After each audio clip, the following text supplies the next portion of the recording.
입니까? 예. 125페이지 보시면, 예. 오늘 아침에 안 오신 분은 갑자기 껑충 뛰었죠. 이제 125페이지에 혹시 이제 조금 저녁 때 쉬실 때 좀 치시고 좀 그렇게 하시면 되겠습니다.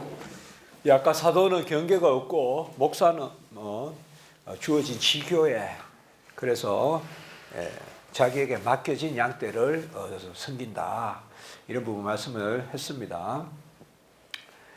125페이지 첫째 줄에 각각의 목사에게 각자의 교회를 지정한다고 해서 한 교회를 담당하는 목사가 다른 교회들을 돕는 것을 부인하지는 않는다. 이제 이렇게 했는데 이 당시에 이런 게 무슨 문제가 되거든요. 그런데 돕는 거지. 어쨌든 맡겨진 양떼는 정해져 있다. 목사들은. 그런 면이 사도들과 다르다는 거. 그래서 한 10줄 밑에 그렇기 때문에 누구든지 자기의 경계에 만족하고 다른 구역을 침범해서는 안 된다는 할당의 법이다. 이런 표현을 썼어요. 칼빈이. 그런 할당의 법을 가급적 지켜야 된다. 그래서 디스트리뷰션, 할당하는 그 법을 지켜야 된다. 그리고 126페이지에 또 하나 법이란 말을 또 쓰는데 첫째 줄에 소명의 법. 그러니까 하나님이 부르심에 합당한 그런 하나님이 맡겨진 일의 법칙에 따라 주어진 할당된 만큼의 그런 일을 감당한다. 그런 걸 하면 좋겠습니다. 자, 8절 장로의 직분입니다. 교회를 다스리는 자들을 감독들, 장로들, 목사들, 사역자들. 그러니까 이제 초대 교회는 사실 장로, 감독, 목사 뭐 이런 것들이 조금 이렇게 같이 이렇게 사용됩니다. 전체적으로. 그러니까 그렇게 성경에 나와 있다는 걸 보면 돼요. 그 밑에 줄에 보면 성령의 용례에 따른 것이고 성경은 말씀의 사역을 행하는 역할을 맡은 자들 모두에게 또 감독자들이라 칭호도 돌린다. 이러니까 또 이거는 뭐 교사들에게도 감독자들이라고 하는 경우가 있고 목사에게도 하는 경우가 있고 그러니까 이런 용어들이 초대교회부터 감독이란 말이 사용된다. 그러니까 이게 이제 점점 전문적으로 쓰고 어느 지역을 대표하고 이러면서 이제 자꾸 비숍, 주교 이렇게 이제 가는데 본래 초대교회에서 감독이란 단어는 사실 거의 장로하고 이렇게 호환해서 썼다. 뭐 그 정도로만 생각하시면 됩니다. 너무 큰 의미를 두실 필요는 없습니다. 자, 127페이지 둘째 문단 다스리는 자들은 이게 바로 장로의 직분이잖아요. 권직 혹은 치리하는 그 직분이죠. 일반 사람들 가운데 선출된 장로들로서 감독들과 하나가 되어서 도덕적 문제들에 대한 견책과 건직을 시행하는 일을 주관한다. 견책과 건직. 그래서 뭐 다스리는 자는 부지런함으로 해라. 그리고 세 줄 밑에 경건하고 엄중하고 거룩한 자들 가운데서 뽑힌 연장자들의 해. 이게 이제 오늘날 당회의 기원이라는 개념이겠죠. 본래 연장자들이란 말이 별로 장로란 뜻이거든요. 그래서 그 장로 옛날에 장로 목사 다 그랬잖아요. 그러니까 이제 목사 장로회 뭐 그런 개념으로 있다가 이제 나중에는 한 당의 한 목사의 다수 장로 뭐 이렇게 이제 당회라는 개념이 정립돼가 그런 겁니다. 자, 우리가 이제 교사도 받고 목사도 받고 장로도 받고 이제 집사 9절에 가난한 자들을 돌보는 것은 집사들에게 일임되었고요. 그리고 한 줄 밑에 구제하는 자는 성실함으로 긍휼을 베푸는 자는 즐거움으로 하라. 결국에는 이제 뭐 재정 혹은 그런 재정 집사 개념, 그다음에 구휼 집사 개념 이런 개념이 있습니다. 그리고 128페이지에 첫째 줄 사도는 이 뒷구절의 부분에서 구제를 집행하는 집사들을 가르치는 데 반해서 뒷부분에서는 가난한 자들과 병자들을 돌보는 일. 그래서 한 네 줄 밑에 가난한 자들에 관한 사안을 집행하는 일로서 교회를 섬기는 집사들과 가난한 자들을 돌보는 집사. 그러니까 교회를 섬긴다 이 말은 이제 재정 충당하고 그다음에 가난한 자들을 돌보고. 저는 그런 말 잘해요. 장로 직분을 그냥 제가 좀 수월하게 말하면 목사의 말씀을 가장 잘 받아들이고 그것으로 근면할 수 있는 사람이 장로이다. 그게 장로 직분의 본질이다.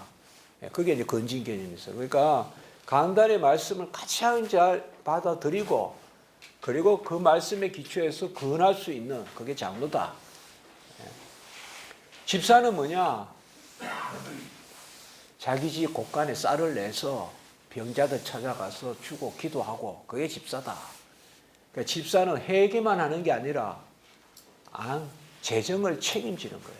원래 집사는 원래 계산을 하는 게 아니라 재정을 담당하는 게 집사예요. 그러니까 그게 집사다. 이제 우리가 본래 집사를 이야기했을 때 그런 개념들을 좀 생각하면 됩니다. 그리고 대체로 집사는 한 25 정도 되면 집사 의식을 갖도록 교육시켜야 됩니다. 너무 늦습니다, 지금.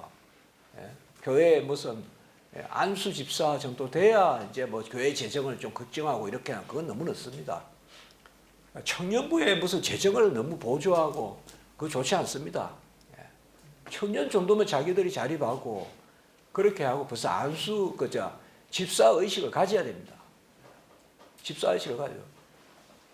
청년들이 매일 또 30대 40대 뭐야 여전히 그냥 결혼하기 전에 청년이라고 그러면서 그냥 있으면서 30, 40이 다 돼서 이번에 얼마 나오냐 뭐 얼마 받아내냐 뭐 그런 말 하는 것은 그거는 좋은 모습이 아닙니다.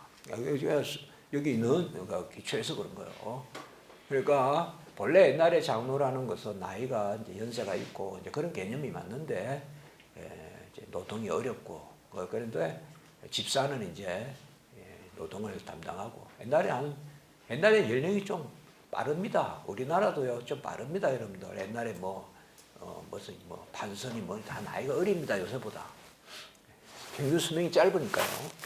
그러니까 이 교회도 옛날에는 좀 벌써 20대 30대라면 벌써 20대이면 벌써 집사 막 이렇게 해가지고 섬기는 요새도 그런 정신을 좀 가져야 된다. 가져야 됩니다. 너무 청년부가 그냥 무슨 아직까지 그냥 어른들이 낸 재정 가지고 그러다가 이제 막 30, 40대까지 견디다가 그냥 전도회 갈 때 되면 갑자기 낯설어하고 특별히 그럴 때 교회에서 많이 이동이 있습니다. 오늘 한 목사님이 그러시더라고요. 그러니까 청년부서 장년부 넘어갈 때 어떻게 해야 됩니까? 그런 말씀을 하시더라고요. 그러니까 이제 갑자기 이제 교회를 책임져야 되는 뭔가 의식, 전도회나 이런 데가 좀 분위기가 달라지잖아요. 청년부하고 전도회하고. 이러면서 뭐 제가 실제 조금 현실적인 교회마다 다르겠지만은요. 자, 어쨌든 집사는 그런 부분입니다. 그러니까 재정 담당하는 재정 집사 개념과 그 다음에 구제하고 구휼하고 섬기는 어떤 걸 불쌍히 여기는 그런 것들. 그러니까 이런 것들을 가장 왕성하게 하는 것이 본래 집사 개념이다.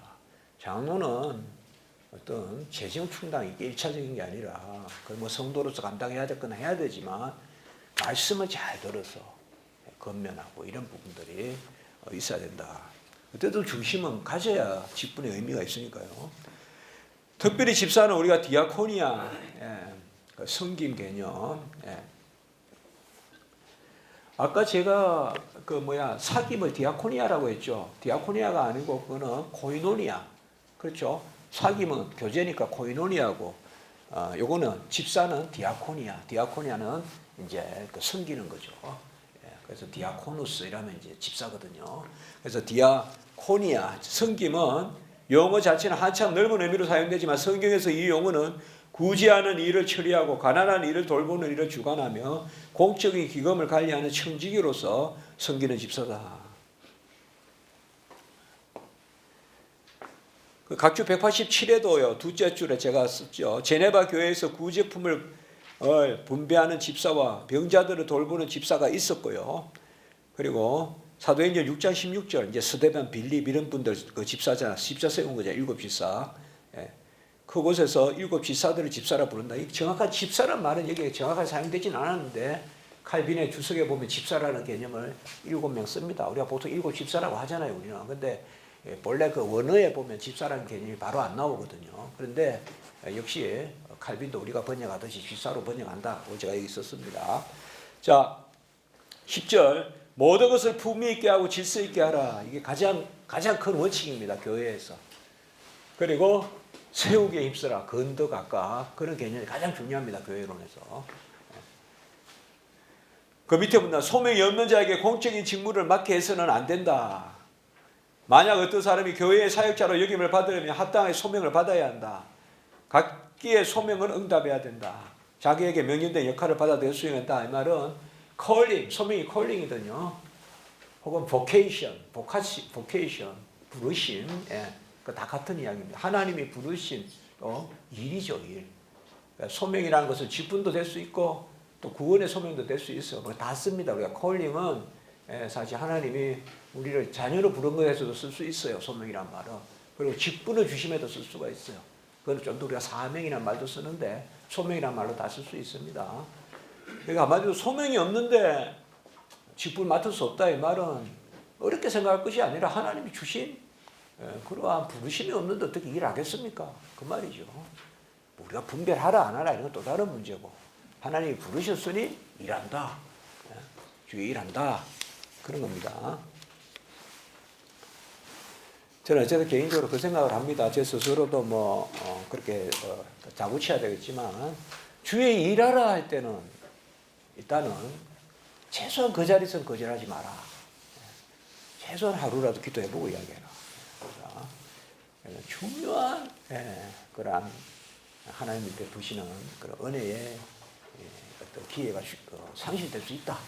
그런 생각을 저는 해봅니다. 그래서 일단 뭐라도 이렇게 하라 그러면 주의 일은 그 자리에서 안 한다고 좀 하지 마라. 해보겠습니다. 아니면 내일 좀 다시 한번 제가 답을 드리면 안 되겠습니까? 그 밤에 기도해 보시든지.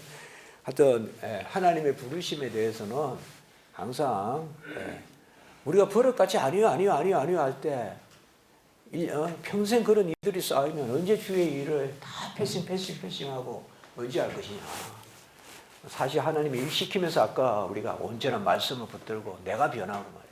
남에게 나는 불완전하지만 완전한 말씀을 나에게 맡김으로 내가 완전한 말씀을 전하면서 배우는. 사실 어떻게 보면 말씀을 전할 때 그때가 어떻게 내가 보면 가장 안전한 순간일 수도 있어요. 가장 끌어올려진 순간일 수도 있다 이거예요. 말씀을 전할 때, 주의 일을 할 때, 땀을 흘릴 때, 그때가 가장 내 신앙이 높아졌을 때가 있을 수 있다 이거예요. 어떤 책상에서 이론적으로 어떤 뭘 끌어올릴 때가 아니라. 그래서 그런 생각을 한번 해봅니다. 자, 그 다음에 가급적이면 안 하지는 말자 그런 생각들이죠. 하나님의 중심을 보시니까, 그러니까 영 못하더라도 조금이라도 해보려고 하고 안 하지는 말자 이런 것을 한번 생각해 봅니다. 또 성도는 세례 받는 것도 마찬가지입니다. 다 이렇게 교회적으로 세례를 권할 때는 그래 받는 게 좋지. 아직 제가 준비가 덜 됐어요. 이런 것으로 자꾸 이렇게 너무 이렇게 그건 겸손도 아닙니다. 그거는. 그러니까 교회에서 어떤 세례를 주거나 직분을 주거나 이럴 때는 제가 봐서는 아멘 하는 게 좋습니다. 아멘. 대본적이면 아멘 하는 게 좋다. 왜냐? 직분 있는 곳에 은사 있으니까. 이 일을 맡겼으면 하나님이 담당할 능력을 주시니까. 거꾸로 가면 안 됩니다. 은사 있는 곳에 직분이 있다 아닙니다. 직분 있는 곳에 은사 있답니다. 사실 소명이 앞섭니다. 소명이 앞서고 그 다음에 하나님의 달란트가 뒤따르는 것입니다. 그게 질서입니다. 자, 그런 이야기입니다. 자, 그 밑에 줄에 문단의 첫째 줄, 하나님에 대한 진지한 경외와 교회를 세우기 위한 열의와 함께 부여되는 직무를 우리가 받는다는 우리 마음의 선한 증언이 있다. 12절 둘째 줄, 건전한 교리를 지키고 거룩한 삶을 살아가면서 자기들의 권위를 앗아갈 뿐만 아니라 사역에 분명히를 안길 정도로 두드러진 악도 없는 자들을 선택해야 된다. 말씀의 진리, 거룩한 삶 이런 거 잘 분별해서 직분자를 세워라.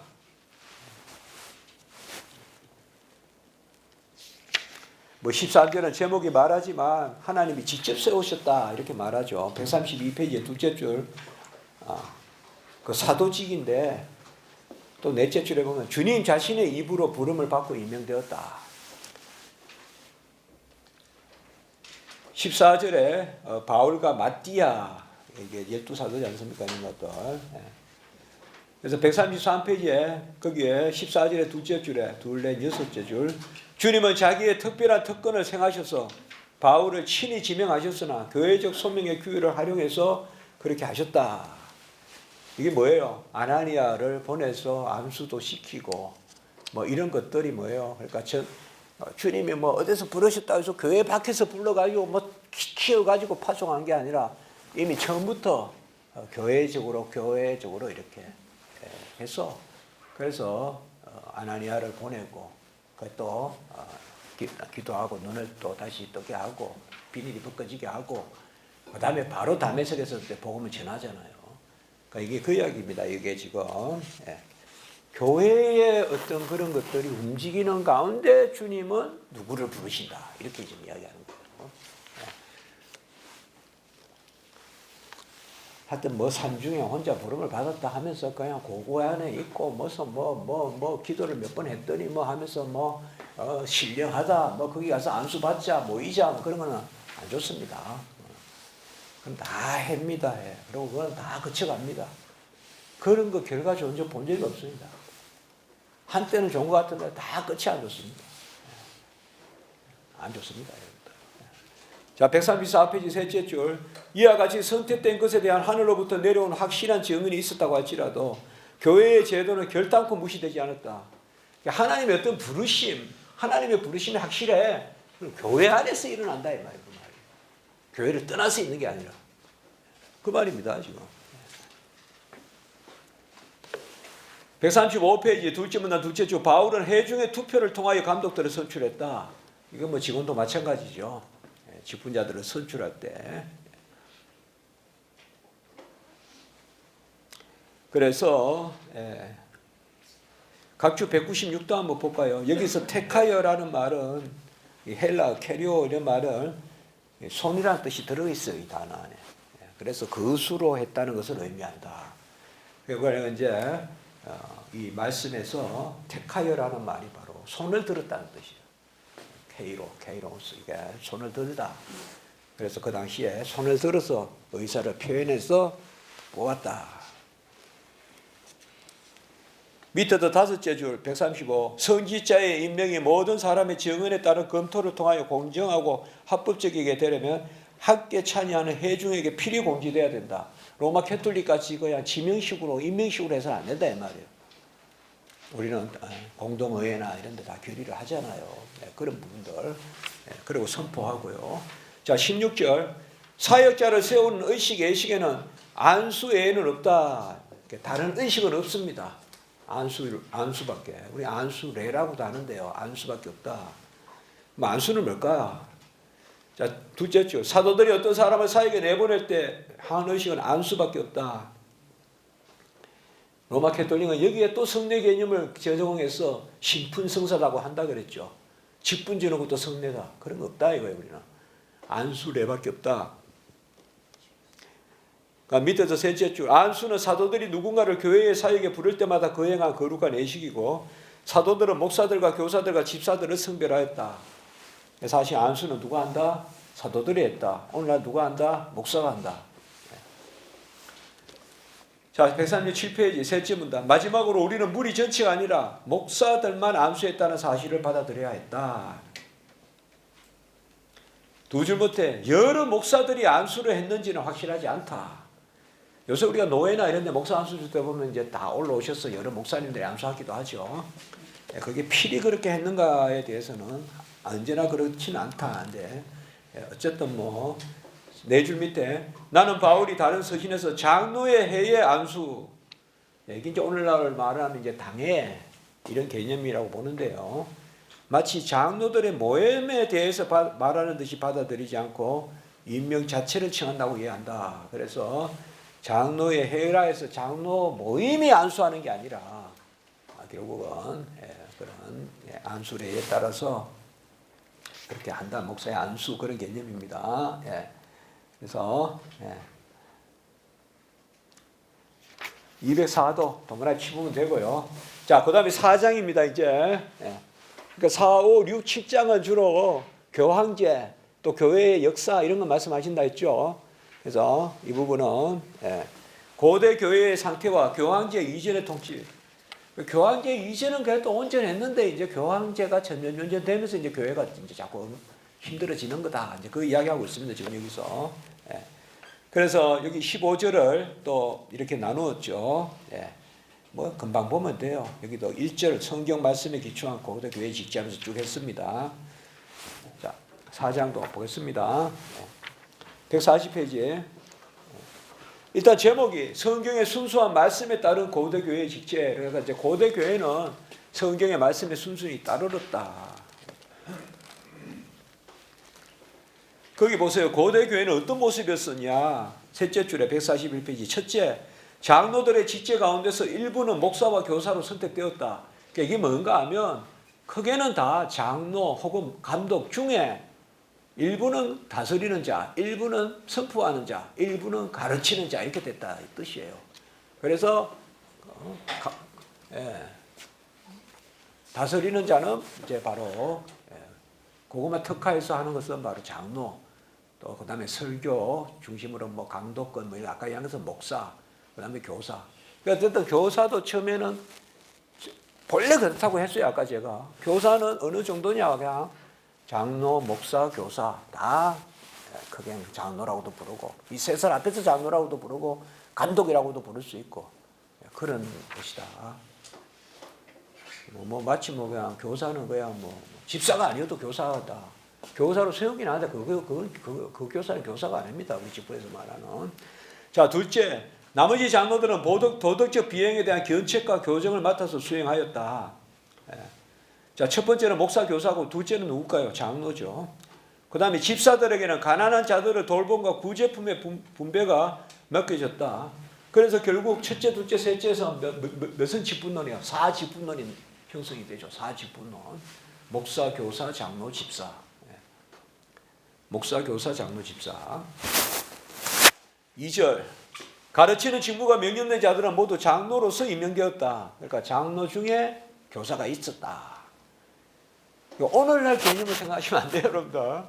그 당시에 장로라는 그 중에 교사도, 목사도, 장로도, 또 그런 장로들 감독이라고도. 성경에는 어떨 때 이렇게 쓴다. 그런 개념이에요. 가르치는 직무가 명령되지 않은 장로로서 각 도시의 이들 중에 하나를 선택해서 감독. 이제 요거는 조금씩 이제 바뀌어가는 거예요. 이제 감독이라는 것이 점점 어느 지역 개념으로 가는 거예요. 교회의 장로들을 점점 모아서 그 위에 감독을 준다거나 이제 자꾸 이렇게 돼서 이제 뭔가 이게 나쁘게 말하면 나쁘게 간다면 계급이 이제 자꾸 생기는 피라미드 구조가 생긴다 이 말이에요.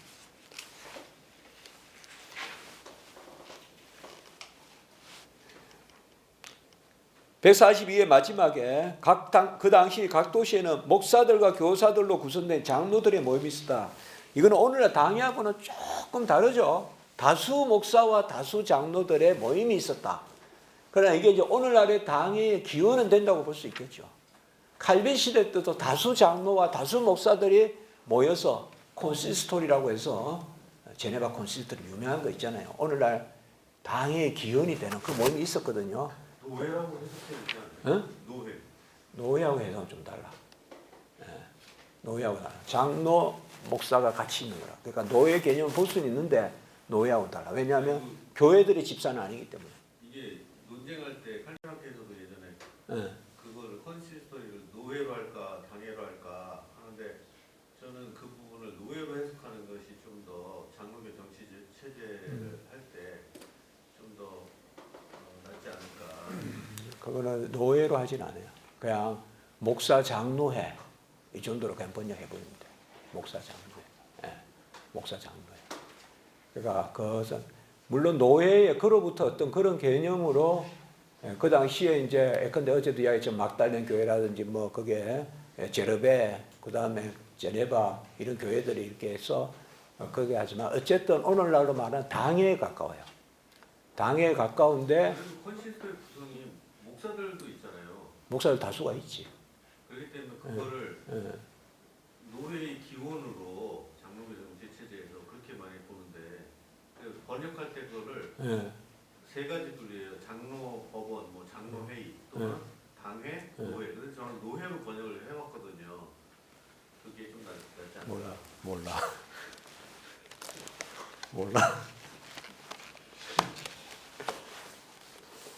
장로회는 다수 교회의 모임이잖아요.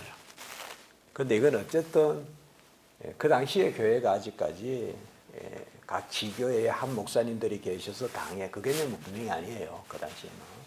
그렇다고 해서 각각 여러 교회들이 모여서 어떤 우리가 지금 노회라는 것이 목사 장로회는 아니잖아. 목사와 장로들이 모여있다고 노회는 아니잖아. 교회가 모여있는 것이지. 하여튼 그 정도 생각합시다. 자, 어쨌든 그걸 노예라고 번역하는 것은 나는 설정은 들어봤지만 칼빈 학회나 이런 데서 그런 예는 본 적이 없어. 예전에 논쟁이 있었어요. 아, 있었다고? 네. 모르겠어. 어디 우리나라 안에서 있었는가? 우리나라 칼빈 학회 한 25년 전에. 아, 그래. 알았어요. 자, 어쨌든 우리는 오늘날 당회의 기원이 된다. 그 정도는 말할 수 있어요. 여러분들, 오늘날 당회의 기원이 된다. 그런데 이제 그게 점점 지교회나 이런 것들이 정확하게 소위 이제 뭐 삼신제 이런 게 이제 생기는 거죠. 정확하게 우리가 이제 사실 시노드라는 개념도 사실 좀 총회라고도 번역할 수 있고 뭐 하여튼 그런 부분이에요. 자. 어쨌든 목사 장로의 정도 생각하면 돼요. 여기에 자 3절 둘째 줄 요거는 여러분 안 써도 되겠습니다. 요거는 안 써도 써도 바로 다음 페이지에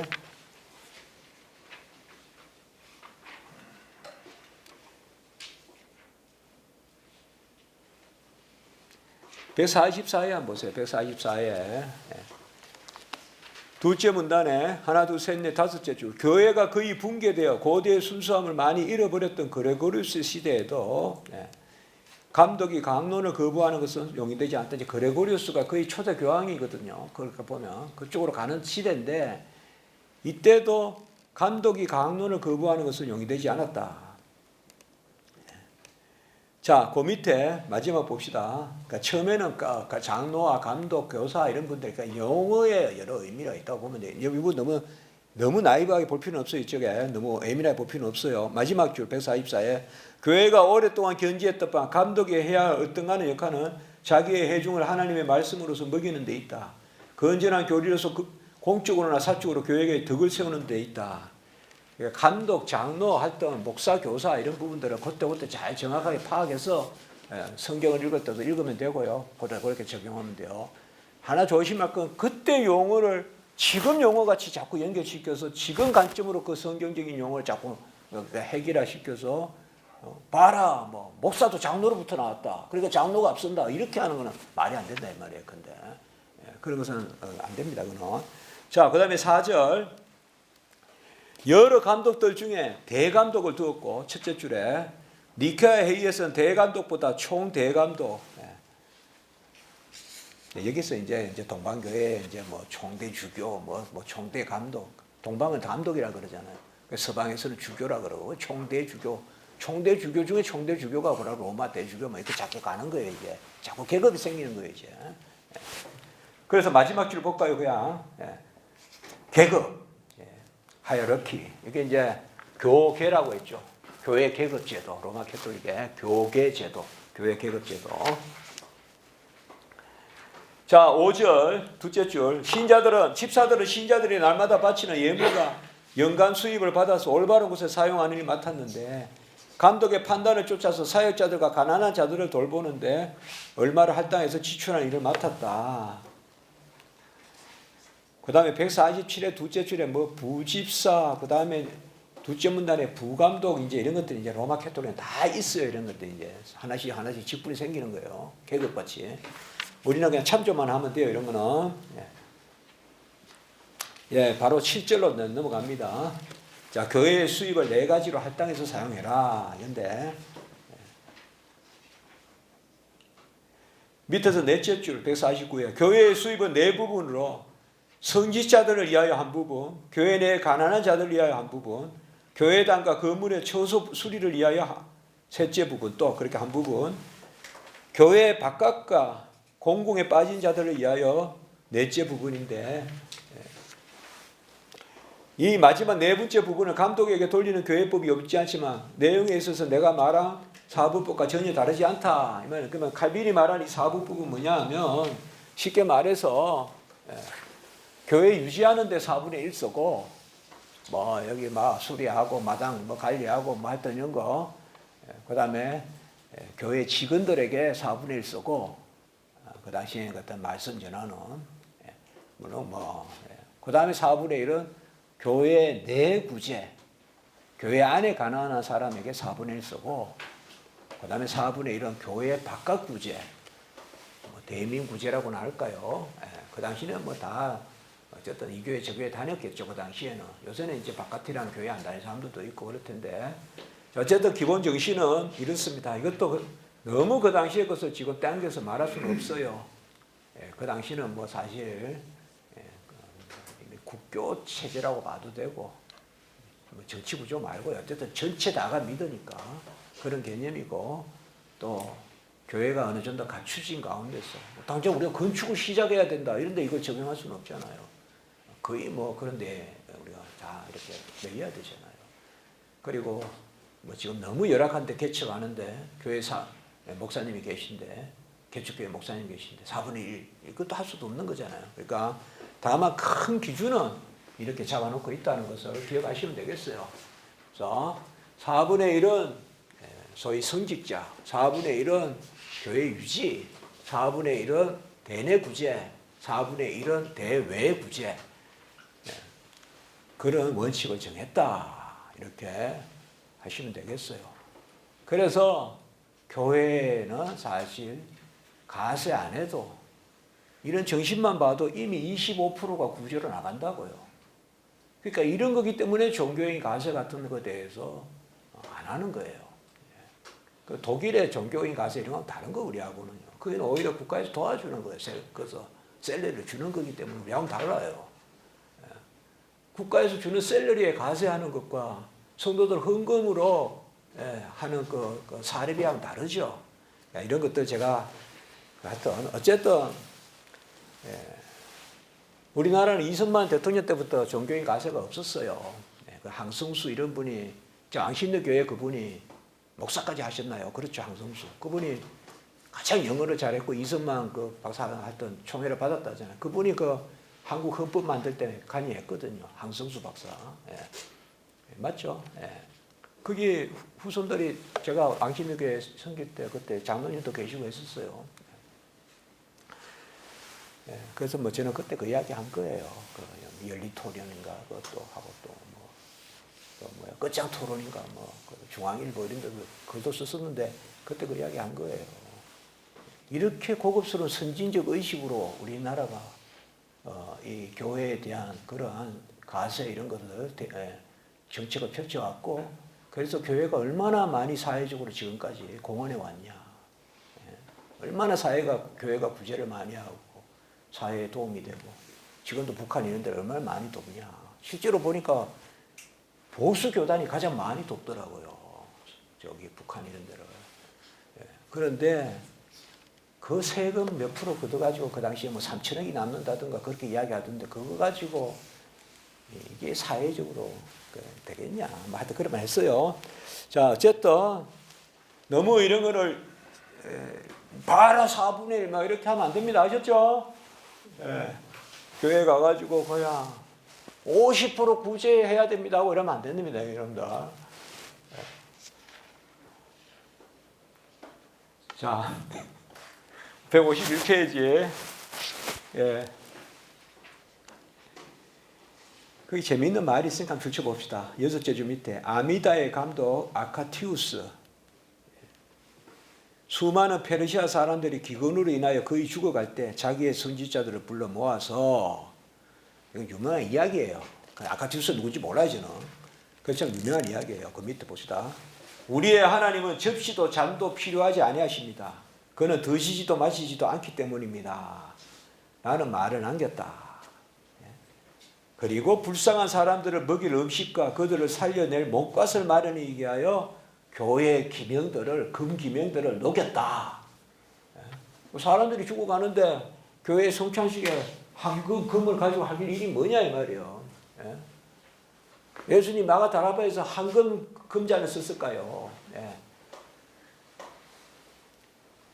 그리고 마지막 줄 문단으로 봅시다. 중요한 이야기면 줄 칠 거예요. 금없이 사도들을 파송하신 분은 금없이 교회를 모으신다.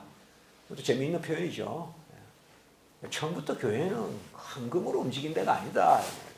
금이 없이 보낸 사도들을 금이 없이 교회를 짓게 하셨다. 또 152페이지에 자, 이때는 온전한 시대예요. 제정신일 때 시대에 있는 이야기예요. 이거는 한 12줄 밑에 성내는 금을 추구하지 않는다. 금을 가지고 얻을 수 없는 것은 금 때문에 즐거워하지 않는다. 성내의 장식품은 포로들의 구출이다.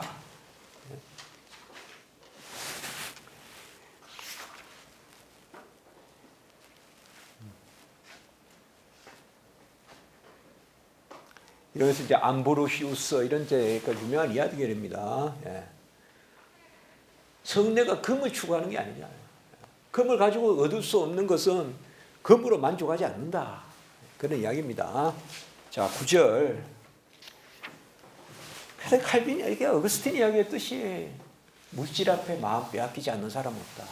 근데도 뭔가 금을 가지고 이렇게 황금의 잔에다가 붓고 뭐 연미색의 옷을 입고 삐죽한 모자를 쓰고 뭐 이렇게 뭘 하고 지팡이를 들고 뭐 흔들면서 하면 뭔가 또 있어 보이고 말이죠. 뭔가 하늘에 가 닿는 것 같고 인간의 마음을 빼앗기죠. 그럼 지도자는 아예 마음을 안 빼앗기게끔 막아야죠. 그런 거라 오히려 안 해야지. 옛날에 무슨 어느 목사가 여기 목걸이를 하나 이렇게 해가지고 사파이어나 다이아몬드 그 있잖아요. 로버트 슐러인가. 그 맨날 설교할 때 이렇게 마치 그냥 하나의 뭐 같이 말이에요. 그러니까 또 누구 또 뭐 이렇게 하고 또 때는 반지를 다이아몬드를 끼라 뭐 하여튼 온갖 이야기들 다 있죠. 그런 거 다 쓸데없습니다. 이게 있다고 은혜가 있겠습니까? 반지가 있다고 은혜가 있겠습니까?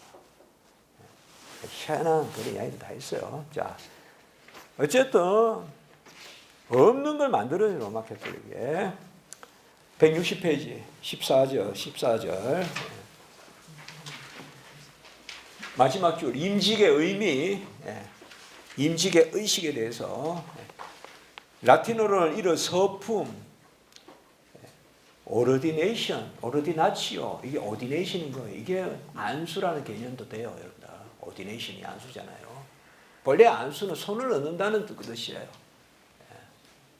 그냥 putting hands upon 뭐 이렇게 head 하든 이렇게 손을 얻는 거예요. 안수는 원래 손이라는 단어가 들어가 있어요, 그 단어에. 근데 의미적으로는 ordination이라고 하죠, 우리가 안수식을. 이거 그대로 해석하면 하나님의 명령이라는 뜻이에요. 그러니까 안수는 바로 하나님의 명령을 하나님의 때가 되어 안수하는 거예요. 그게 임명의 임명 한마디로 아셨죠? 임명. 그런 의미예요. 오르디나치오. 영어는 오디네이션. 로마 캐톨릭은 그걸 축성이라고도 하고, 축성은 우리로 말하면 축복기도를 이야기하는 거예요. 그런데 로마 캐톨릭이 축성이 왜 중요하냐? 축복기도 하는 자의 공로가 그쪽으로 옮겨간다 이 말이에요. 그러니까 이게 아주 상당히 이게 암울한 이야기예요. 이거는 로마 캐톨릭 축성 개념. 그러니까 영세 때도 축성할 때 구원의 역사가 일어나요. 성찬 때는 축성할 때 화치의 역사가 일어나요. 전부 사제가 개입하는 거예요. 오페라토, 행위가 개입하는 거예요. 행위가. 그냥 그 자체로 하나님의 말씀으로 떡이다 잔이다, 떡이 몸이다 살이다 뭐 이렇게 되는 게 아니라, 그런 이제 성찬 가서 이야기할게요. 162페이지의 마지막 줄 밑에서 둘째 줄. 이렇게 모여서 거행된 의식은 안수가 전부였다. 자, 제5장 교황제의 독재에 의해서 전적으로 몰락한 고대 교회의 통치 양식. 여기도 이제 제가 몇 개 쭉 나눠놨습니다. 그런데 전부 다 이제 로마 캐톨릭을 이제 낱낱이 이제 비판하는 거죠, 가서. 말이 안 되는 거죠. 자, 1절 166페이지 첫째 줄 로마 교황청. 자, 그 1절 제목에 한번 봅시다. 교리에 대한 이해가 전혀 없는 자들이 주교가 되어서 남봉을 일삼는다. 이렇게 제목을 제가 했습니다. 한마디로 중세의 사제들은 여러 가지가 있지만 보통 칼빈 이야기하듯이 배를 불리는데 뭐 배를 불리는 게 제일 교리다. 뭐 이런 말이 있을 정도로 끊임없이 모으는 그 탐욕. 그 다음에 두 번째 가장 큰 특징은 학교에서도 제가 그걸 배웠는데 무시.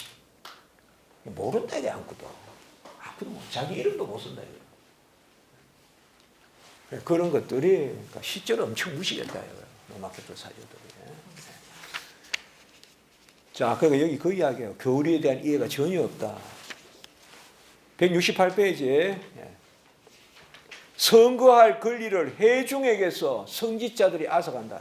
여러분 콘클라베인가 있죠. 그 모여서 그냥 뭐 연기가 올라옵니까? 뭐가 깃발이 올라옵니까? 그때까지 그냥 교황 뽑을 때까지 회의하는 거 있잖아요. 자기들이 다 뽑고 자기들이 다 하잖아요. 그러니까 콘클라베라고 있잖아요. 모임 있잖아요. 모임. 로마캐톨릭에. 그 단어가 라틴어로 전부 다 은밀하다 이런 뜻이에요. 은밀히 모여서 하는 거죠. 자기들끼리. 자, 168페이지에 지금은 선거할 권리를 회중에서 전부 다 빼앗고 말았다. 투표, 승인, 인정 모두 사라졌다.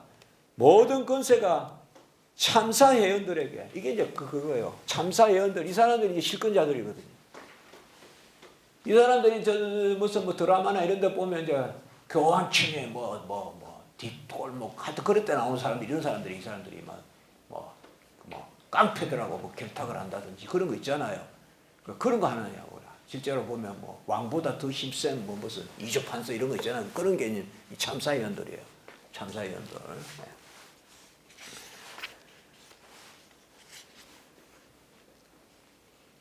171페이지 마지막 줄.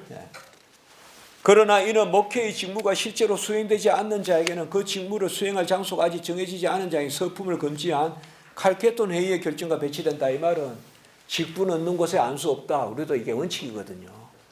일도 없는데 사제만 부여하는 거예요. 그래도 월급만 사례비만 주는 거예요. 그 갈빈이 이 말이에요. 섬길 교회도 없는데 무슨 직분이 있냐 이거예요. 서품이 있냐 이거예요. 섬기지도 않는데. 이 당시는 막 세습도 하고 이렇게 막 여러 가지로 하고 사제들의 또 그런 고유한 그런 방법이 있는가 봐요. 그러면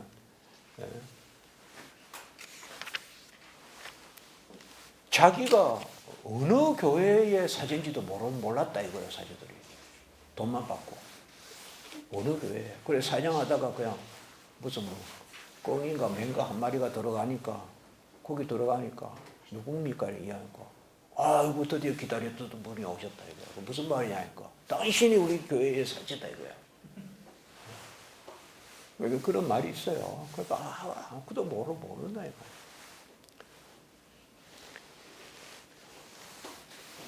이게 심했습니다. 중세 때. 174 둘째 줄. 성경은 단 한 구절의 뜻도 해석하지 못해도 문제가 되지 않았다. 저는 칼빈이 이런 거 가장법이라 생각 안 해요. 있는 그대로 읽어야죠. 성경은 단 한 구절의 뜻도 해석하지 못해도 문제가 되지 않았다. 요한복음 3장 16절도 어떻게 돌아가는지 몰라도 목사한다. 이 말이죠.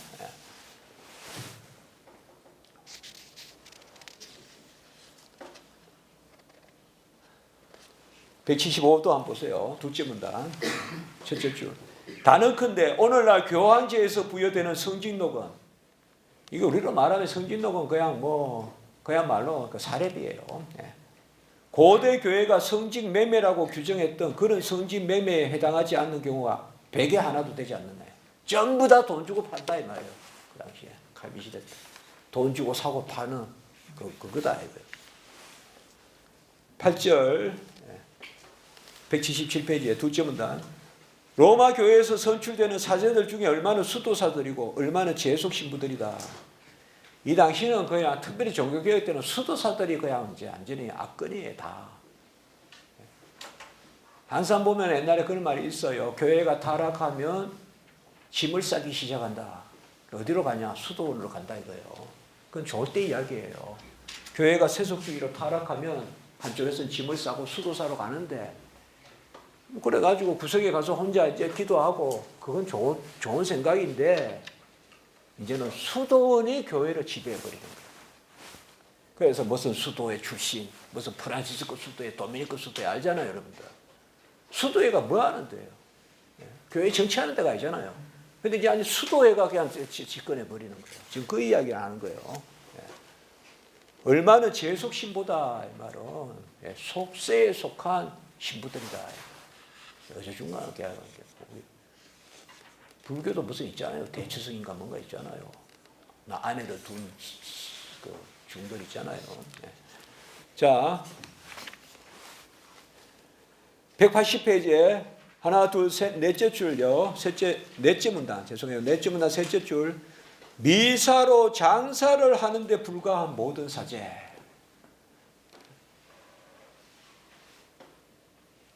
세 줄 밑에 그들에게는 그리스도를 제물로 드리는 제단 외에는 아무것도 남아있지 않다. 그들은 그 제물을 하나님이 아니라 귀신에게 드리고 있다. 이건 엄청 무서운 이야기예요. 예수를 또 죽인다 이 말이에요. 미사는 이미 예수가 다 이루셨는데 또 십자가에 달고 누구에게? 하나님이 그걸 달라 했냐? 귀신에게 바치고 있다 이거예요. 얼마나 강한 이야기예요 이게. 그 미사는 요한복음 19장 30절에 다 이루었다. 언약 절기 제사 다 이루었다. 그것에 대한 거부예요.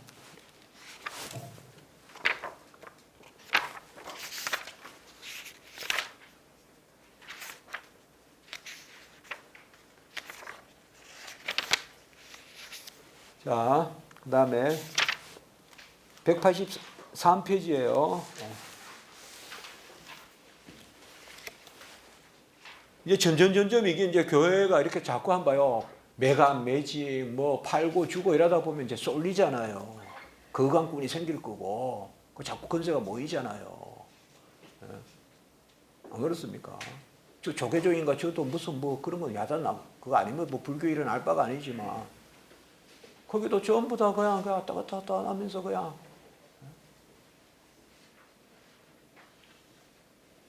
옛날에는 고시원이 그 절 옆에서 이렇게 절에서 하는 거라기보다 절 옆에 이런 데 건물 같은 걸 이렇게 해서 고시원 하는 경우가 있었어요. 근데 그래서 공부하는데 한 사람이 들어왔는데, 자기는 뭐 절에 무슨 뭐라 그러더나? 저 모르니까 저러는 거야, 전혀. 근데 그 사람도 그런 이야기를 하더라고. 절에 온 사람들요. 말만 잘하면요. 돈이 한 자루씩 돌아요. 저는 돈 걱정 안 합니다. 이래요. 저게 무슨 말인가, 저게. 아니, 머리도 길고 사람도 잘생겼어요. 근데 고시 공부하는데 그 방에 왜 들어와 있어요? 절에 갈 거지. 근데 그게 아까 그런 이야기예요. 되게 저한테 이상하게 들렸어요, 그게. 근데 요새는 좀 이해가 돼요. 야, 절이 정말 이 돈을 이거 보따리 채로 하는 거 아닌가, 저거. 진짜 절이 진짜 엄청난 돈놀이 하는 곳이 아닌가. 그 생각이 들어요. 옛날 고려시대 우리가 그 역사에 보면 그런 거 있잖아요. 절에 무슨 장언이니 뭐니 해가지고 절이 그냥 땅을 다 가지고 있잖아요, 그 동네. 그러니까 여기도 보세요, 지금 로마 캐톨릭 그 모습이라니까요. 아니 보석교리가 있잖아요. 보석교리 우리가 저번에 배웠잖아요. 죄를 지었으면 갚으라는 거 아니에요. 그럼 저 고해성사 받고 뭐 이러면 자꾸 도르는 거예요, 땅이. 그러니까 여기도 보세요. 183에 한번 봅시다. 12절에 가기 전에 네 줄이에 마치 사안이나 소장이나 자기 대리인으로 세워서 농지를 맡기듯이 교회를 다 그렇게 생각한다. 마치 농지 경영하듯이, 땅 모으듯이.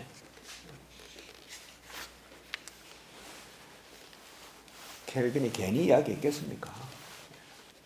자, 185페이지 두째 문단. 그들은 사도적 계승에 의해서, 사도적 계승 이야기했죠. 사도적 권세가 자기들에게 부여되었기 때문에 자기들이 교회의 기둥, 종교의 지도자, 그리스도의 대리인, 신자들의 머리라고 말한다.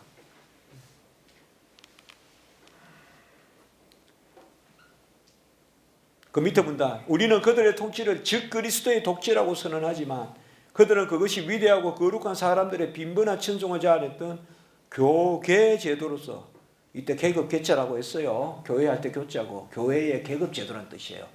이걸 로마 캐톨릭은 교계라고 그래요. 교계 제도, 하이아르키. 마땅히 경의의 대상이 되어야 한다고 항변하기를 그치지 않는다. 여기 각주 333회 이러면 한 동그라미 치보실래요? 이 피기우스라는 사람인데 이 사람이 칼빈과 선리론 논쟁도 하고 예정론 논쟁도 했던 사람이에요. 기억해야 될 사람이에요. 피기우스. 네덜란드 사람이에요. 네덜란드 추기경 맞을 거야 아마. 하여튼 수사예요 최소한. 이 사람이 무슨 글을 썼어요? 그 옆에 하야르키아의 에클레시아카의 아사르시오. 예? 바로 교회의 교계제도 옹호 뭐 그런 글을 썼죠. 이게 교회의 교계제도예요. 교회의 하야르키 계급제도 그걸 옹호한다. 천사도 계급이 있어요. 그 천사의 계급제도죠. 그것도 우리가 지난번에 만나서 했죠. 천사에 대해서. 예. 자, 예. 186페이지 밑에서 둘째도 봅시다.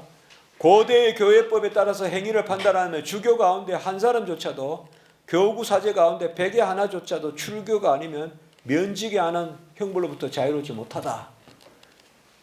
다 쫓아내야 된다. 넷째 줄 밑에 로마 교황청의 기치와 보호 아래서 군사노릇도 하고 있는 자들은 나서서 사제지를 자랑하라. 그것이 그리스도에서 온 것도 아니고 사도들에게서 온 것도 아니며 교부들에서 온 것도 아니고 고대 교회로부터 온 것도 아님을 알라. 아무 그냥 근거도 없다.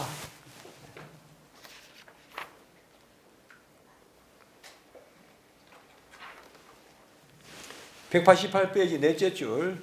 집사는 가난한 자들을 섬기는 사항과 같아서 그들을 위하여 드려진 것을 받았다가 분배하는 일을 하였다. 그러나 오늘날 부제란 말이 로마 캐톨릭은 부제가 바로 집사예요. 우리나라 말하면. 부사제가 집사예요. 로마 캐톨릭에. 로마 캐톨릭 고유한 용어가 있어요. 오늘날 부제는 로마 캐톨릭 부제예요. 그 드려진 것을 바다에 던지는 한이 있어도 가난한 자들에게 나누어 주지 않는다.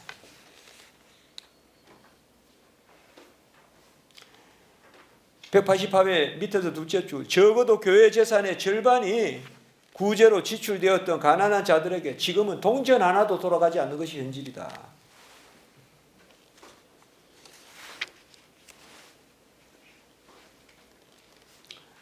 (191페이지) 한 10줄 밑에 암브로시우스 한 줄 밑에 주님의 사제들에게는 빈곤이 영광스럽다. 이거 우리 자꾸 이런 인용을 좀 잘못하면 안 돼요. 우리 목사님은 빈곤이 영광입니다. 이러면서 사회비도 안 주고 이러면 안 됩니다. 빈곤이 목사의 영광입니다. 멸류관입니다. 이렇게 하면 안 됩니다. 이건 목사들이 스스로 얘기하면 괜찮은데 이게 평신도들이 얘기하면 자, 192페이지에 우리 우수영 목사님은 좀 조용히 계시면 좋겠구만. 밑에서 셋째 줄.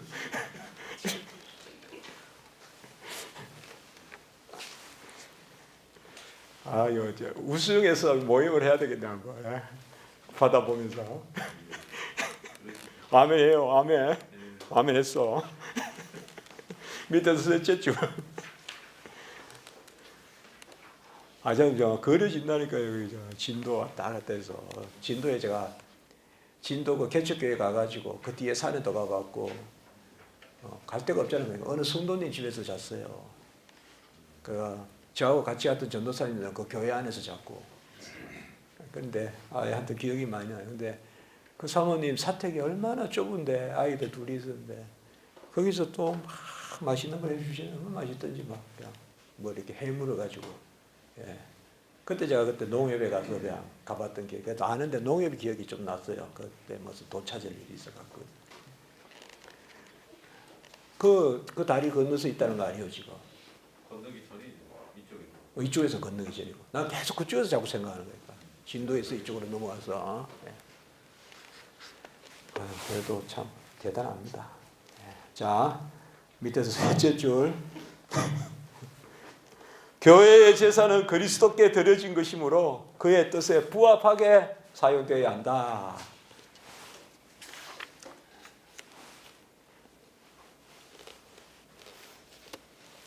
(194회) 넷째 줄, 주님의 사제들에게는 빈곤이 영광스럽다고 하는 아킬레이아 회의의 검언에 대해서는, 그 다음에 세 줄 밑에 히에로노무스는 이제 요새 국어 국문상 이렇게 써도 여기서는 기독교 강연은 또, 그래서 제가 아우구스티누스, 히에로노무스는 제롬입니다. 아셨죠? 제롬. 우리가 아시겠지만 제롬. 성경을 라틴어로 번역한 사람이에요. 제롬. 히에로노무스가 곧바로 덧붙인 감독의 영광은 가난한 자들에게 베푸는 것이며 사제의 수치는 자기의 부를 추구하는 것이다. 자, 제6장 로마 교황청의 수익권. 이게 이제 막 극단으로 가는 거죠, 이게. 로마 교황이 머리라 이 말이에요. 머리 숫자 계속 나오지만.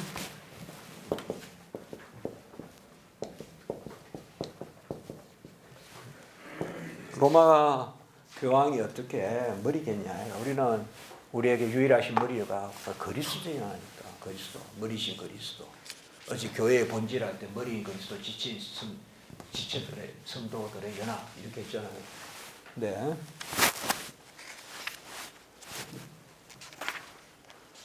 자, 여기는 17절인데,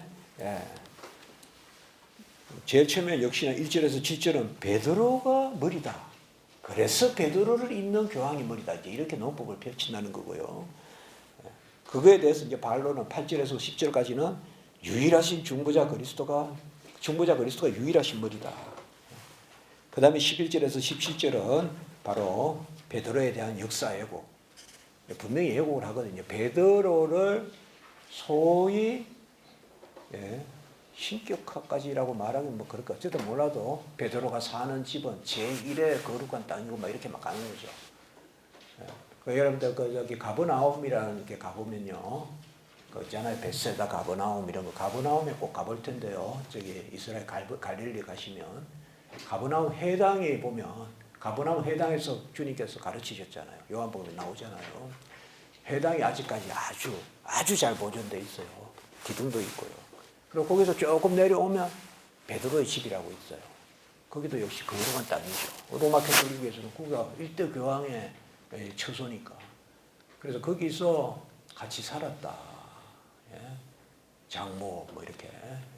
하여튼 그런 이야기인데요. 자, 여기서 한번 봅시다. 로마 교황의 수익권. 뭐 이런 거 뭐 좀 몰라도 돼요, 우리. 그러나 이런 거 좀 알아놓으면. 그러니까 로마 캐톨릭을 정서적으로, 사회적으로 막 이렇게 문화적으로 뭐 이렇게 우리가 비판하기보다 일단 교리적으로 비판해야 되거든요. 그게 중요한 거예요. 그러고 이제 시작해야 되는데 그걸 모르면 여자들 좀 이야기했지만 계속 다른 거로 이야기하면 뭐 그것도 우리가 옳긴 옳지만은 그러나 본질을 놓치다 보면 자꾸 우리도 휩쓸려 들어가거든요. 비본질적인 것에. 그러니까 여기 1절에 보시면 둘째 문단에 로마 교회의 전체 직제의 최정상이자 절정 교황청의 수익권 197페이지예요. 넷째 문단 둘째 줄. 그러므로 그들은 교계 제도에 대해서 말할 때 교회의 머리신 그리스도의 대리인인 로마 대사제가 그리스도를 대신해서 보편교회를 다스리며 로마 교구가 다른 모든 교구에 대해서 수익권을 유지하고 있지 않으면 교회가 올바르게 조직될 수 없다는 원리로부터 항상 시작한다.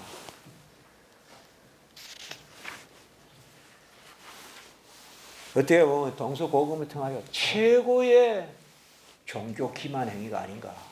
교황을 머리 자리에 세우는 어떻게 보면 최고의 기만 행위가 아닌가.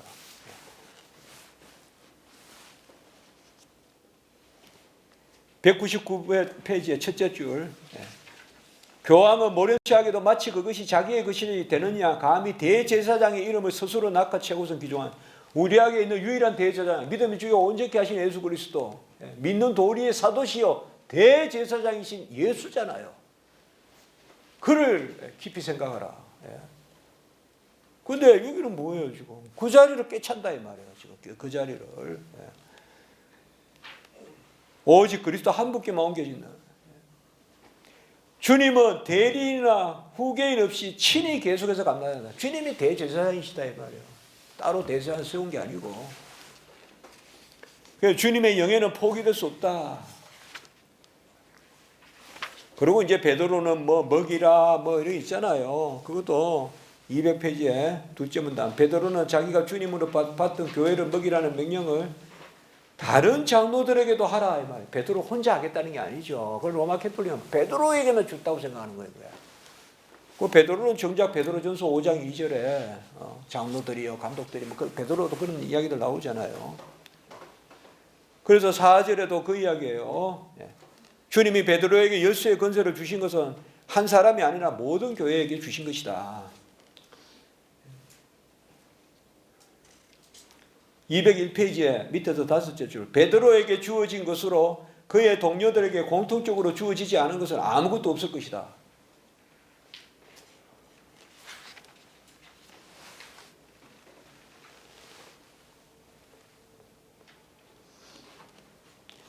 여기 202페이지에 셋째 문단에요. 6째 줄. 키프리아누스.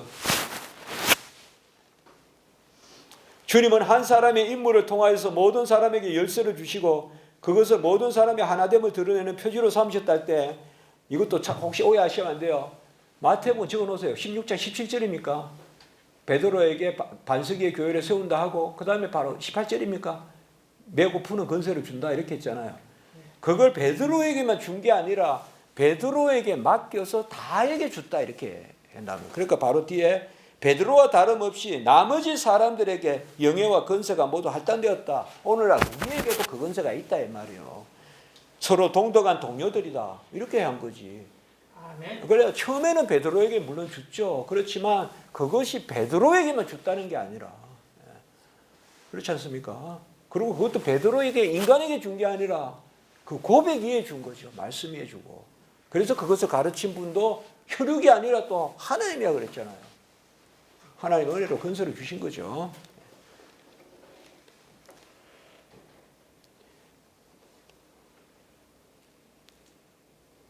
어거스틴의 이야기도 계속 들어봅시다. 밑에 둘째 줄 아우구스티누스. 교회의 비밀이 베드로에게 없었다면 내가 천국 열쇠를 내게 주리니 16장 19절이네요. 16장 19절. 베드로를 향한 주님의 말씀이 없었을 것이다.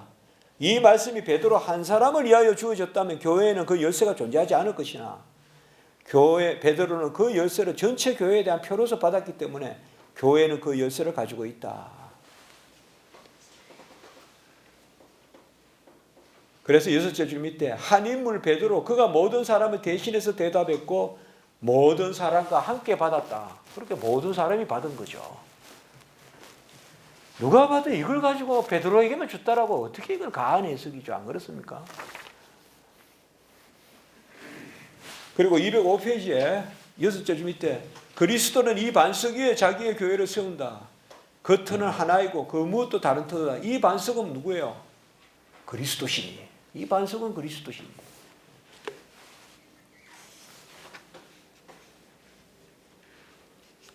207페이지에도 뭐 다섯째 줄 보면 뭐 바울과 베드로 사이에 동등함이 있었잖아요.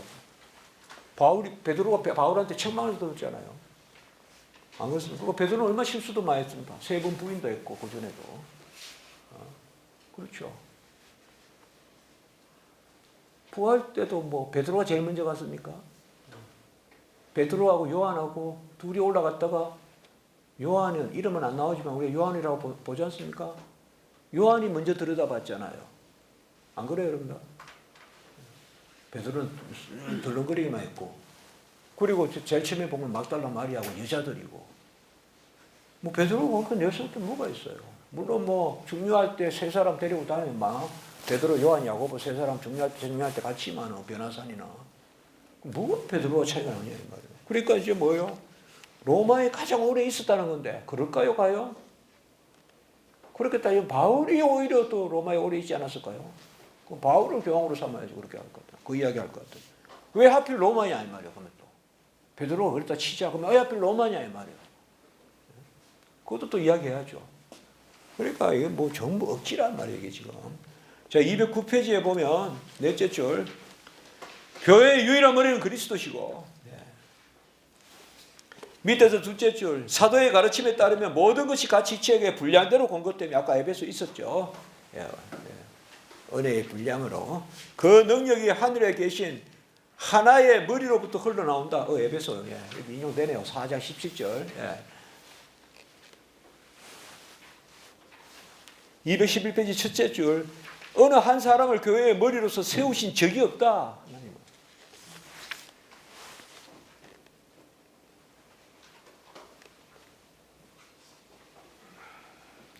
아주 재미있는 표현을 씁니다. 11절에요. 둘째 문단 셋째 줄에 보시면 목자들의 수장이시고 최고의 주교이시며 교회의 머리이신 분이, 그건 예수님이죠.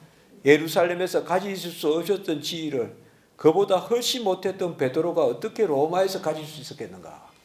칼빈이 아주 멋있는, 좀 비꼰다기보다 예수님이 예루살렘에서 그 핍박을 당하시고 그곳에서 예수님이 이 지상에서 머리라고 칭함을 받지 못하시는 그 수모를 당하시는데 어떻게 훨씬 못한 베드로가 로마서 그 수장권을 갖겠냐, 그 이야기입니다. 215페이지예요. 14절에 넷째 줄. 우리는 베드로가 그리스도의 죽음 이후에 약 20년간 예루살렘에 있었으며 그 후에 안디옥에 갔으며, 이게 성경에 나오는 이야기입니다. 그리고 안디옥에 얼마나 머물러 있었는지는 확실히 알 수 없고요. 그레고리우스는 7년 있었다고 하고 에비우스는 25년 있었다고 이렇게 헤아리는데요. 어쨌든 로마에 머물렀다는 것은 뭐한 거예요? 이게 얼마나 있었는지. 예. 우리가 쿠어바디 있습니까? 옛날 영화에 보면 그 베드로 나오지 않습니까? 예. 원래 쿠어바디스가 어디로 가느냐? 쿠어바디스 베드로에 어디로 가느냐 그거잖아요, 본래. 예. 그게 있는데 사실 베드로가 어떻게 로마에 그렇게 관계가 되는지 설명이 안 된다 이거죠. 220페이지 봅시다. 바로 셋째 문단에 히에로노무스가 이렇게 참된 하나님의 명분이 키프리아누스가 아름답게 묘사한 말씀, 그러니까 히에로노무스나 키프리아누스가 말하는 거, 감독직은 하나이다. 이건 키프리아누스의 이야기예요. 각 감독은 그 전체의 한 부분을 차지한다. 교회는 하나이다. 결실이 늘어남에 따라 멀리 퍼져간다.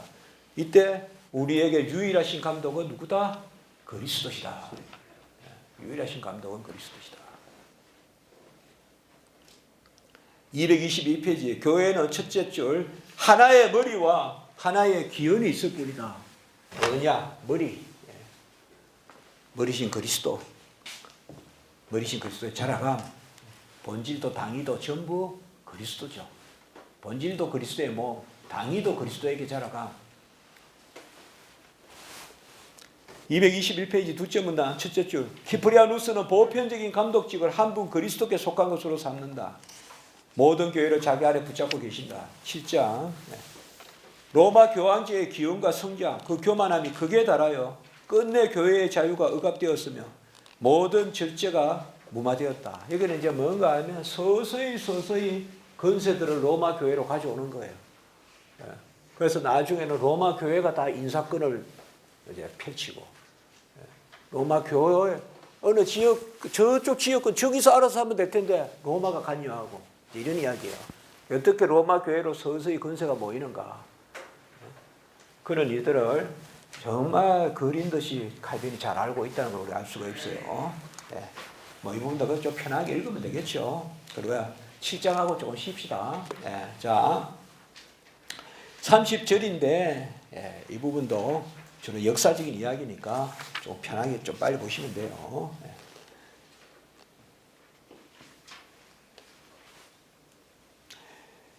자, 봅시다. 224페이지에 로마 교황청의 수의권이 고대에 수립되었다는 사실에 대해서 가장 먼저 다룬 것은 니케아 회의인데요. 여기에서 325년 니케아입니다. 총대 감독들 중에 첫 번째 자리가 로마 감독에게 돌려졌는데, 이제 이 사유가 참 가만히 읽으면 참 묘하게 돌아가요. 그런 것은 여기서 읽지 않겠습니다. 이런 건 그냥 그 정도만 여러분 아시면 됩니다. 228페이지 한번 보세요. 228페이지에 로마 감독을 높이 일컫는 제목에 후대의 칭호들은 이전에는 없었다. 처음부터 로마 감독이 이렇게 높은 건 아니에요. 그래서 셋째 줄에, 셋째 문단의 첫째 줄 보면 로마 감독이 그 당시에 형제라는 일반적인 호칭에 만족했다. 형제니까 여러 감독 중에 하나다 이렇게 생각했다 이 말이야. 그 당시까지만. 예.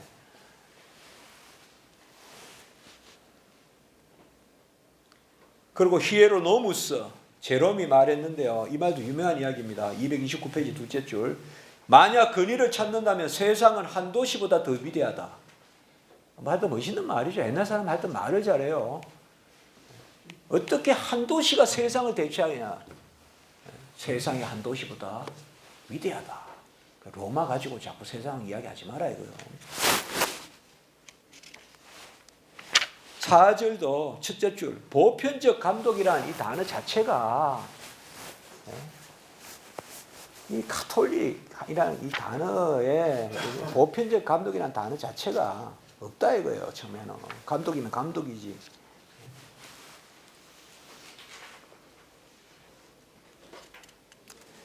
(233페이지) 6절 둘째 문단 교회의 건설은 감독들이 임명 교회의 소집 상소에 대한 신문이나 재판권 징벌적인 충고나 견체 네 가지 항목으로 구성되는데요. 그건 참조하시면 됩니다. 이제 이런 것들이 어떻게 되느냐. 236페이지 한번 보세요. 첫째 줄 우리가 서로 간에 묶여 하나가 되는 이 형제적인 연합체는 우리가 서로 충고하도록 요구합니다. 해서 이때까지 맨날 서로 충고하는 거예요. 내가 못하면 저쪽에서 또 꾸짖고. 근데 이제 이게 자꾸 한쪽으로만 흘러가요, 이제. 다른 데서는 로마에는 충고 못하고 로마는 충고하고 이렇게 자꾸 바뀐다고 이게. 이 정치가 되어버린 거예요. 이제 그런 이야기 여기서 하고 있습니다. 그러니까 본래는 서로 충고하고 서로 이렇게 했다. 이제 그런 거 여기서 이야기하는 겁니다, 지금.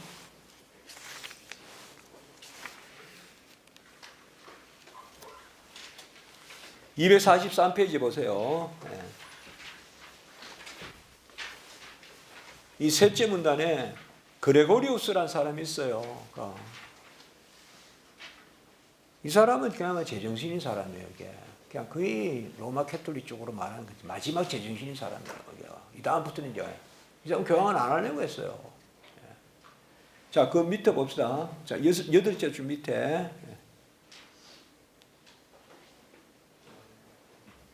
여덟째 줄 밑에 보십시오. 네.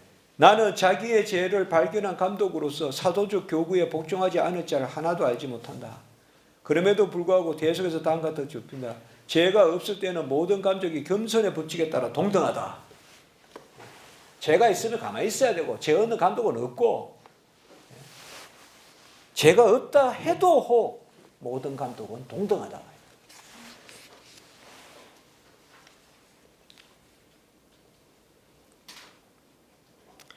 14절 중요한 데만 제가 추출할게요. 나중에 여러분들 읽어보시면서 이제 혹시나 이 부분에 또 관심이 있으면 이거는 이 정도는 주치면 좋겠다고 해서 주시는 거예요.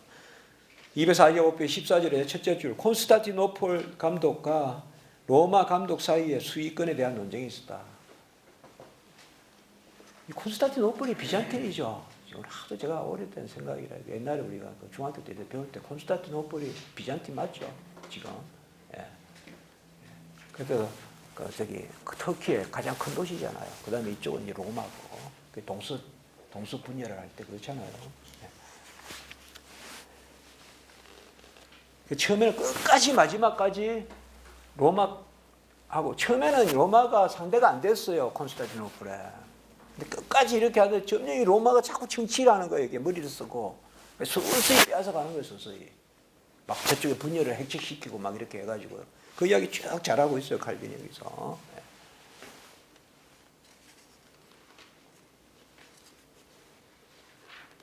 여기 한번 보세요. 246페이지에 둘째 문단 토리노 회의. 시민 통치에 있어서 첫 번째 자리를 차지하는 각 도시의 감독들의 첫 번째 교구를 주도로 결정하였다. 그러나 시민 정부의 우선권이 한 도시에서 다른 도시로 옮겨지면 수도 대감독의 권리도 더불어 옮겨져야 했다. 그러니까 이만큼 취하겠다는 거예요. 어떤 그 세속권의 이동에 따라 또 교권도 이동이 되고 뭐 이렇게. 그러니까 뭐 북박이 로마 같이 있진 않았다 이 말이에요.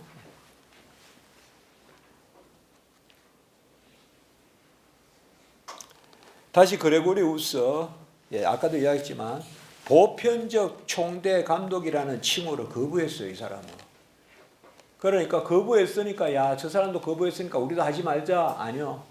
잘 됐다 하고 이제 그 다음에 교황이 등극하는 거 있죠. 그 다음에 내가 교황해야 되겠다 하면서 그러면서 이제 본격적으로 시작되는 거 이게. 그레고리오 때까지는 제가 봐도 온전했다가 좀 제정신이었다 했죠. 유명한 이야기가 있습니다. 한번 봅시다. 이게 249페이지에 하나 둘 셋 넷 다섯째쯤 249페이지에 논리에 맞지 않을 정도로 많은 것을 다른 사람에게 나누어 주려고 할 때 당신은 당신이 가진 것조차 빼앗기게 될 것입니다. 이 말은 로마가 가지지도 않은 것을 어떻게 나눠주냐 이 말이에요. 가지지도 않은 것을 나눠주려고 하다면 네 거 다 빼앗긴다 이 말이죠. 우리나라 말 내 똥줄 다 탄다 이 말이에요. 그게 완전히 이제 고도의 이거 비판인 거예요. 그냥 비꼬기예요. 없으면서 뭘 가지지? 로마 네가 뭐가 있다고 세계의 모든 것을 나눠주냐 네가. 네가 나눠진다가 네 속까지 다 빼야 된다. 이 비판이에요. 나의 형제들의 영예가 줄어드는 것을 보고 있는 것이 저에게 큰 영예가 될 리 만무합니다. 얼마나 비꼬는 거야. 나는 로마가 아무것도 없으면서 남에게 다 저렇게 다스리고 준다고 하니 나는 저 로마가 없는 것도 준다고 하니 빼짝 말라 죽을까 봐 걱정합니다 이 말이에요 지금. 비꼬는 거죠. 항세 흉내 내다가 뱁새가 가랑이 찢어진다 이 말이에요 지금. 아무것도 아닌 게 로마가. 보편적 교회의 영예가 주의 영예이며 저의 형제들의 생명과 생명력이 주의 영예이기 때문이다. 그래도 저를 보편적 교황이라고 부른다면 이는 감독님이 친히 저의 것으로 삼아주신 모든 것을 감독님 자신이 부인하는 것입니다. 하여튼 옛날 사람들은 뭐 이렇게 말을 이렇게 해요. 나를 이 자리에 그나마 앉혔다면 나는 보편적 교황이란 말로 부른다면 내 자리를 부인하는 것과 다름없습니다. 달리 말하면 내 자리는 이 자리가 아닙니다. 나는 이거 못합니다. 이 말이에요. 한마디로. 참 쉽지 않았겠죠. 그러니까 이런 건 참 뛰어난 사람이죠. 그러니까. 그레고리우스 이건 우리가 귀하게 다 봅니다. 여러분들. 자, 그나마 잠시 정신 차렸던 사람 중에 하나가 이제 버나드 이런 사람 있죠. 베르나르두스라고 하는 251페이지에 중세 경건주의자 뭐 이렇게 나오는 251페이지 18절에 베르나르두스, 버나드.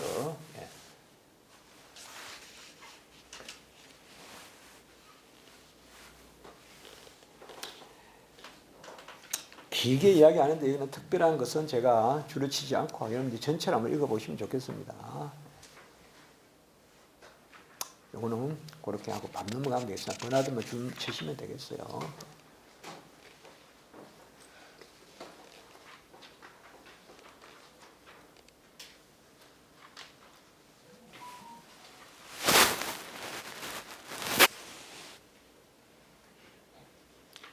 이제 서서히 이제 로마 교황권으로 가는데 그게 이제 254페이지 두 점입니다. 그라티아누스인데요.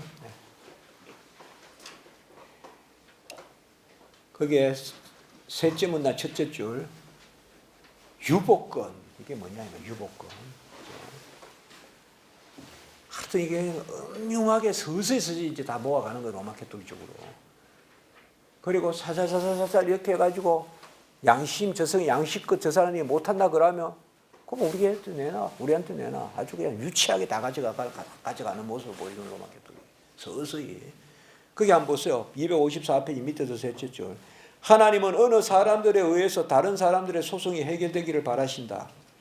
이거 뭐요? 자기들이 해결하지 못하는 것을 다른 사람이 해결해 줘야 된다는 거예요. 그러나 이 교구의 주교에 대해서는 자신의 판단을 유보하시고 아무 신문도 로마 교구는 하나님이 유보하시고 아무 판단도 안 하신다는 거예요. 이게. 어디서 나온 이야기예요? 이게 무슨 하나님의 뜻이에요? 그러니까 다른 동네 것은 다른 데서 간섭해 주기를 원하시고 로마 것은 로마 지가 알아서 하게 놔두셨다 이거예요. 쉽게 말하면. 이런 것이 어디예요? 벌써 뭐 그리스 로마 신화에 시탁받는 거예요? 이게 하나의 뜻이 어디 있냐고 이게. 이렇게 만들어 가는 거냐 뭐 하여튼 뭐 저기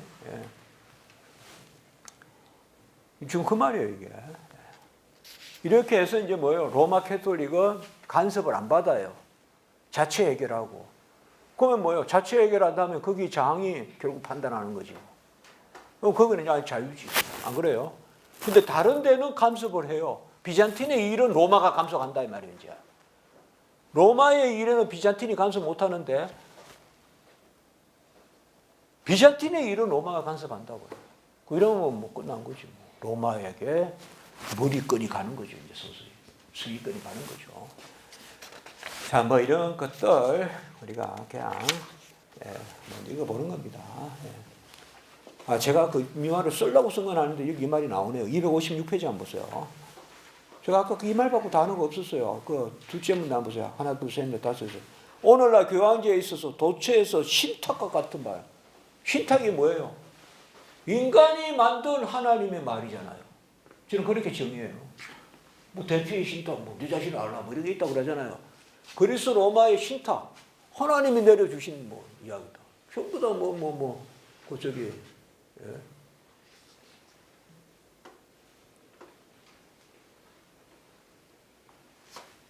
트로이 전쟁 이런 거 보면 뭐 전부 전쟁한테 신탁이잖아요.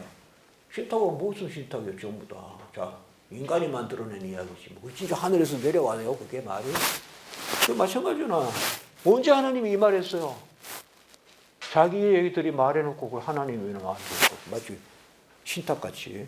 오늘날 교황제에 있어서 도처에 신탁과 같은 힘을 발휘하고 있는 교황은 오류를 범할 수 없다거나 교황은 모든 교회 회의보다 위에 있다거나 교황은 모든 교회의 보편적인 주교이며 지상교회의 최고 머리라거나 하는 유명한 말들이 생겨나서 행행하기 시작한다 이 말이 있더부터 이제 서서히 이제 교황제가 생긴다 이 말.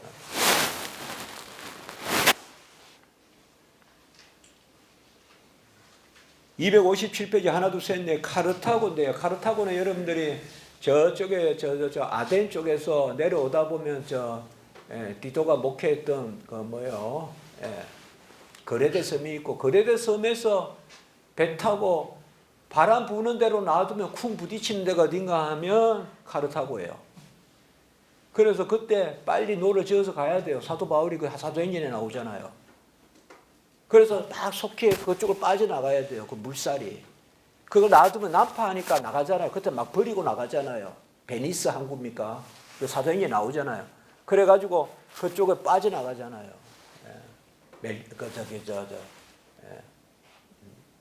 그레데 섬을. 그 넘어 있는 아프리카의 항구 도시가 바로 카르타고예요.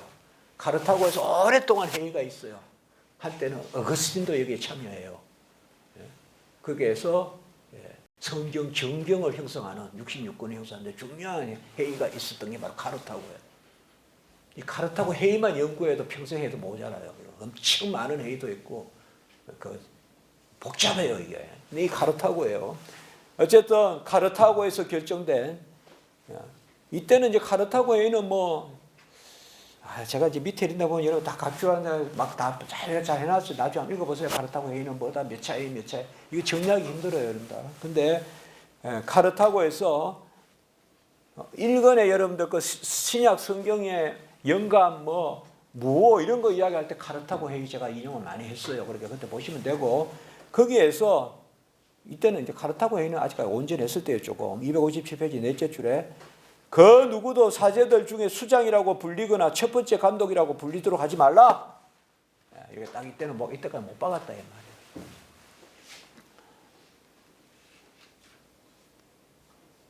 257페이지에 또 밑에 그레고리우스 이 좋은 말을 또 합니다. 한 줄 밑에 베드로는 몸의 주요한 지체였다.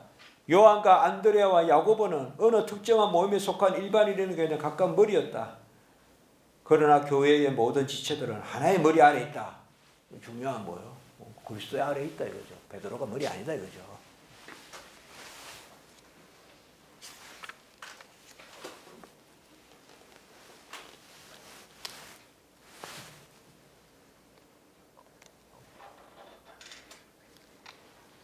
하여튼 이 그레고리우스는 하여튼 제대로 된 사람이에요.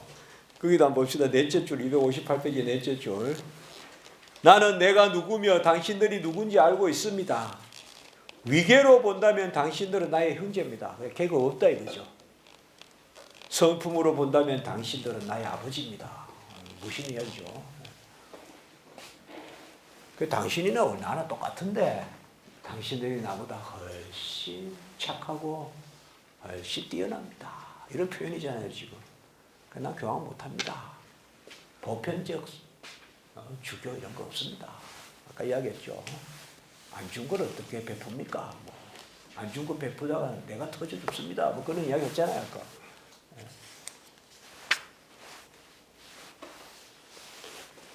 배를 못 생각은 안 하고 선장이 될 생각만 하면 결국 다 죽죠. 그 뭐 유명한 말이 있잖아요. 항해술을 배울 생각은 않고 선장만 되려고 한다 이거 아니에요. 자, 260페이지에 바로 261페이지예요. 마지막 문단. 진정 나는 로마 대사제 자신에게 있는 것으로서 감독의 특성에 부합하는 것이 하나라도 있는지 묻고 싶다. 감독의 직무에 있어서 첫째 항목은 하나님의 말씀으로 성도를 가르치는 것이고, 둘째 항목은 성례를 거행하는 것이고, 셋째 항목은 죄를 짓는 자들을 충고하고 권고하면서 교정하는 것과 회중을 거룩한 건중을 통해 지켜나가는 것이다. 자, 여기에 중요한 거예요. 여기 줄 쳤어요. 여기 하나 둘 셋이 뭐예요 지금? 교회의 표지죠. 사실 칼빈은 여기 교회 표지를 이렇게 이야기하고 있다니까요. 세 가지. 근데 봐요. 제가 이게 인용하는, 제가 논문 쓸 때 인용하는 중요한 구절이에요 이게. 그래서 저 보라색으로 이렇게 해놨잖아요 여기 책에. 여기 세 가지 나오잖아요. 그 세 가지 중요하게. 물론 이게 뭐 표지라고는 안 나오지만 칼빈이 세 가지 덕목을 이야기하잖아요. 말씀, 성례, 건지. 하나라도 제대로 하냐 이거죠. 예, 263회 봅시다 이제. 교황이란 사람들이 어떠했는가 이제 이런 이야기 하는데 정말 막 진짜 깜짝깜짝 놀라는 이야기도 막 나오고 해요. 얼마나 잔인하고 막 교황들이. 263페이지에 둘째 문단 하나 둘 셋 넷 다섯째 줄.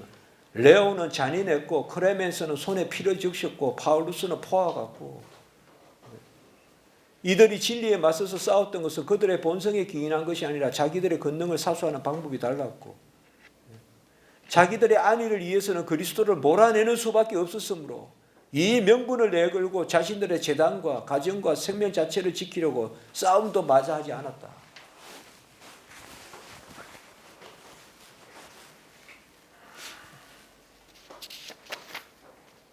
(250) 25절 264페이지의 첫째 줄, 적 그리스도. 둘째 문단 바울은 적 그리스도가 하나님의 성전에 앉을 것이다. 데살로니가 후서에 나온 이야기입니다.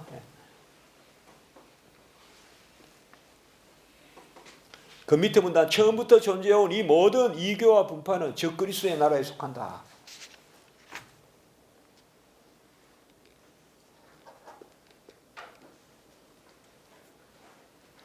(267페이지에) 둘째 문단. 이 대사제들을 다스리는 저 은밀한 신학. 이것도 비꼬는 이야기예요, 칼빈이 이제 이 로마 캐톨릭의 그 트렌트 회의 엔티도트라고 해서 그 비판한 글 이런 거 보면 되게 읽으면서도 막 웃음이 나와요. 재밌어요. 이 당시에는 이렇게 직설적으로 요새 댓글 달듯이 그렇게 안 해요. 빙빙 돌려가지고 이렇게 비판하는데 하여튼 그냥 이렇게 하거든요. 요새 댓글은 너무 멋이 없잖아요. 좀 비판해도 멋있게 비판해야 되는데. 하여튼 우리 기독교인들 좀 그 SNS 안 하면 좋겠어요. 되도록이면. 별로 은혜가 안 돼요, 그거. 자, 267페이지 셋째 줄. 이 대사제들을 다스리는 은밀한 신학의 제1장은 하나님은 아무것도 아니다. 이거 그들의 이야기예요. God is nothing. 둘째, 그리스도에 관하여 기록되고 가르친 모든 것은 거짓이고 기만이다. 무슨 말이에요, 그죠? 뭐 교회 성경의 그리스도에 관한 이야기는 전부 다 거짓이다. 셋째, 미래의 삶과 최후의 부활에 대한 교리는 우화에 불과하다. 사후의 세계, 종말의 세계 이런 거 없다. 뭐예요? 현세의 배만 불리자. 그 말 아니겠어요?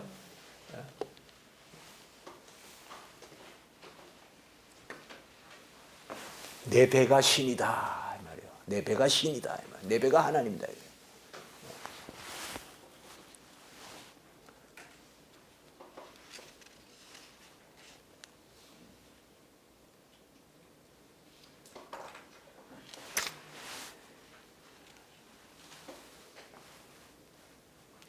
268페이지 보세요. 이것도 또 재밌는 표현이에요. 밑에서 넷째 줄 268페이지에 만약 그들이 주님이 베드로에게 하셨던 모든 말씀을 후계자들에게 적용한다면 그러면 그래 교황들 후계자라고 치자. 그러면 그들도 이 말도 들으라 그러면 사탄아 뒤로 물러가라.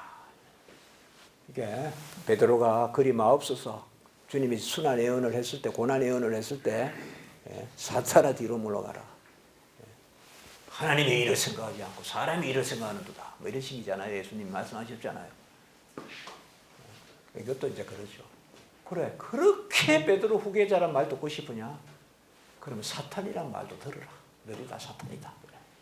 그런 이야기예요.